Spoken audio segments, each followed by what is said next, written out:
Howdy folks and welcome to Brain Rotters. From surprise cameos to Ultron being the big setup for the big finale two-parter that we are getting in the following next 2 episodes in our last little bit of the series, I'm going to be taking you through every Easter egg in this What If episode 7. We kick off our story with Darcy and Jane in the middle of the desert like in Thor 1. Star Alpha Icarus is name dropped by Jane when referencing the anomaly, as she calls it, Icarus being a reference to the eternal Icarus.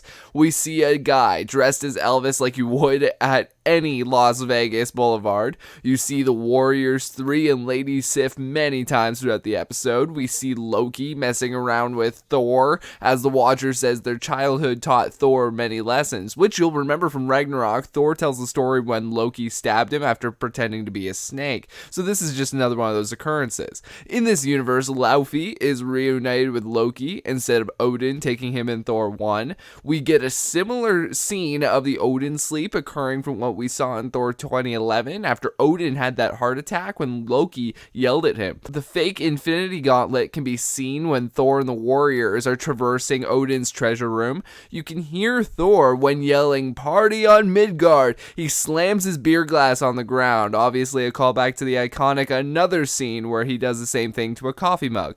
Right here in the crowd, you can see Yondu with his first arrow rig on. Remember, this is only 2011, not 2017 when he has the fin. Scourge Bifrost's in. You'll remember Scourge from Ragnarok. Thor talks about his drink never running out because it's magic. We know from Ragnarok that Doctor Strange kept refilling Thor's drink with magic. All of these ships are Asgardian ships, most notably the flying boats from Thor films. Can't miss Howard the Duck in this episode being Howard the Duck. Of course, there are then Skrulls. We see the Grandmaster and assistant from Ragnarok in this too. This shot of the Grandmaster with his assistant behind him, while on the DJ stand, is pulled straight from Thor Ragnarok with this same shot here. We get Nebula looking like her 2011 self, and Korg from Ragnarok is there too. We also get surprise cameos from Valkyrie. You can see Valkyrie clutching a beer here. You'll remember she was quite the drinker in Ragnarok. And Drax too is here as well. Another surprise cameo is Rumlow from Winter Soldier, followed by a shot of Rocket in the sink of Jane's apartment. Hey, you made it this far, you might as well subscribe if you're new, as well as hitting that bell for notifications so you don't miss another video just like this one. And when Nick addresses Thor, he raises his glass and winks. This is the exact shot of the Great Gatsby doing the same thing in his movie, where it's this young guy who throws lots of huge parties. Sound familiar?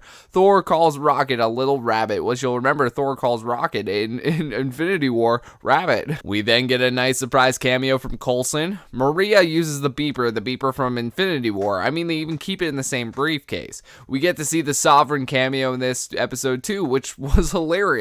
Captain Marvel is in the episode. Hard to miss her. She's even wearing her 90s costume. Captain Marvel instructs Thor to put the hammer down, which in turn antagonizes Thor, like when Cap instructed Thor to put the hammer down, and it antagonized him all the same. Captain Marvel is knocked all the way over to Stonehenge. We know this monument to be the site of Eric's meltdown in the second Thor movie. You can see when Thor hits Marvel with lightning, it does nothing but charge her up, and she harnesses the energy like how it did Iron Man in the Avengers.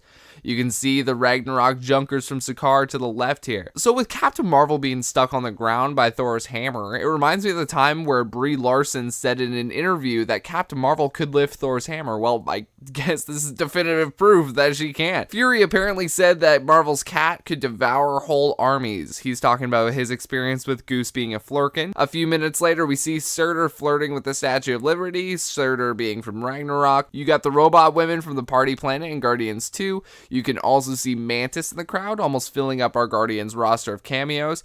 Eric Selvig is on the phone with Jane in this episode when they are about to call on Heimdall. Now we have to talk about that Ultron ending. It's for sure the lead-in to the entire Ultron finale plot, and there are only 2 episodes left for the multiversal heroes to team up against Ultron, who wields the Infinity Stones and apparently is threatening the multiverse. Now with Ultron coming, we know it's from the universe where Ultron successfully downloaded himself into the Vision, and from there, not much is known.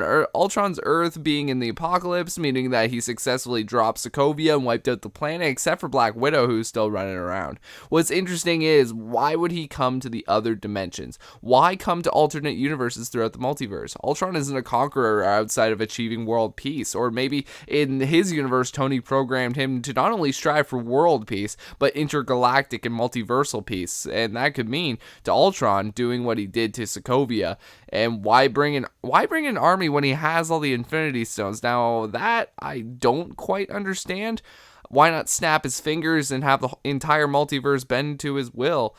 What's Ultron's play here? Thank you all for watching. I appreciate it. What'd you think of this episode of What If? Let me know your thoughts in the comments section below. What did I miss? What did you miss in this episode? Thank you all again for watching. What are you excited about the finale? Take care.